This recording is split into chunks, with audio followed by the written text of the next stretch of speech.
Hello maayong buntag mga kalagan. Manlaag na puta diri sa among lupang natawhan. Uban ang akong gwapang higala. Kay ubay-ubay naman mi wa nagkita kay tungod sa ato ang trabaho. So we decided na mag-ato og mati para mag-unwind. So kung matingala mo ngano nagsige na lang ko og balik-balik diri sa mati. Kay dili man jud nimo kasawaan ang iyang lugar. Sa pag-abot namo, nihapit dayon mi diri sa seaside para mo order sa ilang malami ang empanada ug lumpia. Kunya dili ra jud pug ka magdugay og hulat kay daghanay nakatambay niini. So after namo sa seaside para mag-order, diretso na dayon sa dahikan para mag-unwind. Unya kinsa magoy dili ganahan diri magbalik-balik na perti man jud katsada ang imong mga makita. Hilabi na sa ilang balas na malaburakay. Mao na daghan pug mga turista ang nagaanhin dinhiha. Kay tungod sa barato ug okay pa ang ilang serbisyo, makarelax jud pug ka og todo-todo kauban ang imong mga barkada. After na mo sa dahikan ni ato na dayon mi sa Masaw. Kay diri mi nagkuha og room para maka-overnight stay.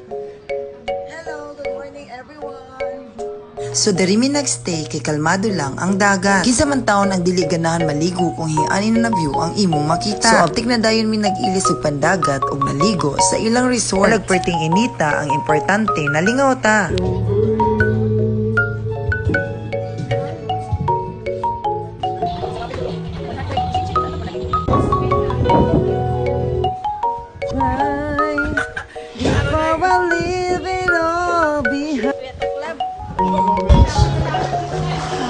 Going back home.